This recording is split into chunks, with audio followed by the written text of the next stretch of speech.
சுஹ்ரன் மித்ரார்யுதாசீன மத்தியஸ்தத் வேஷ்ய பந்துஷு. அதாவது சுஹ்ரன் சுஹ்ரன் என்று சொன்னாலே நமக்கு நன்மையை நினைப்பவர்கள், வெல் விஷர்ஸ் என்று சொல்வாரு. நம்ம நல்லா இருக்கணும் என்று யாரெல்லாம் நினைக்கிறாளோ அவ எல்லாருமே சுஹ்ருத் என்று அர்த்தம்.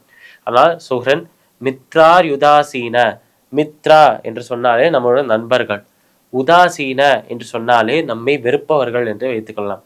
சுஹ்ரன் மித்ரார் யுதாசீன மத்தியஸ்த, மத்தியஸ்த என்றால் நம்மை வெறுப்பவர்களும் கிடையாது, நம்மை இது விரும்புவர்களும் கிடையாது. இரண்டுத்துக்கும் நடுவில் நீ யாரோ நான் யாரோ என்று யாரெல்லாம் இருக்காளோ, எனக்கும் உனக்கும் சம்பந்தமே இல்லை என்று யாரெல்லாம் இருக்காளோ அவளுக்கும் சுஹ்ரன் மித்ராஜுதாசீன மத்தியஸ்தத் வேஷ்ய பந்துஷு.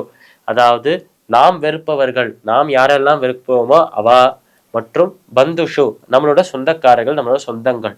சுஹ்ரன் மித்ரார் யுதாசீன மத்தியஸ்தத் வேஷ பந்துஷு. அதாவது நமக்கு நன்மை நினைப்பவர்கள், நம்ம நல்லா இருக்கணும் யார் நினைக்கிறாளோ, அதே நேரத்தில் நம்மளோட நண்பர்கள், நம்மளோட எதிரிகள், நாம் வெறுப்பவர்கள், நம்மை வெறுப்பவர்கள், நம்மளோட பந்துக்களாக நம்மளோட சொந்தக்காரர்களாக இருப்பவர்கள், எனக்கும் உனக்கும் சம்பந்தமே இல்லை என்று நம்மிடம் என்று தள்ளி இருப்பவர்கள், இவர்களையும் சாதுஷ்வபீச்ச பாப்பேஷு, ஒரு சாதுவையும் ஒரு பாவியையும், அதாவது புண்ணியவானையும் ஒரு பாவம் செய்தவனையும் சமபுத்தர் விசிஷ்யத்தே, இவர்கள் அனைவரையும் சமமாகத்தான் பார்ப்பார்கள் என்று அழகாக சொல்றார் நம்மளோட கிருஷ்ணன். அதனால் நம்மை விரும்புகிற, நமக்கு நன்மை நினைக்கிற வெல்விஷர்ஸாக, நம்மளோட ஃபேமிலி ஃப்ரெண்ட்ஸாக இருப்பவர்கள், அவர்களையும் நம்மை வெறுப்பவர்களாக இருக்கும் நம்மளோட எதிரிகள், இவ ரெண்டு பேரையுமே சமமாக பார்ப்பா. அதே நேரத்தில் பாவம் செய்த ஒருவர், புண்ணியம் செய்த ஒருவர், இரண்டு பேரையும் சமமாக பார்ப்பா என்று சொல்லும் போது அனைத்து துவந்தங்களுக்கும் அப்பாற்பட்டவராக இருப்பார் என்று போன அத்தியாயத்தில் நம்ம கிருஷ்ணா சொன்னதை இந்த இடத்தில் அழகாக மீண்டும் நமக்கு ஞாபகப்படுத்தினார் என்றால் சொல்லணும்.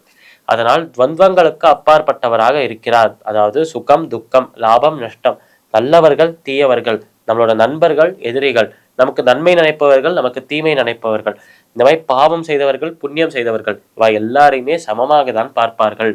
இதுதான் தனக்குத்தானே நண்பனாக இருக்கும் ஒரு நபரோட சாங்கிய யோகத்தோட சம்பந்தப்பட்ட குவாலிட்டிஸ், குணங்கள் என்று சொல்றார் நம்மளோட கிருஷ்ணர். பகவத்கீதையின் 6வது அத்தியாயமான தியான யோகத்தின் ஆத்ம சம்யம யோகத்தின் 9வது ஸ்லோகத்திற்குண்டான விளக்கம் இதுவே.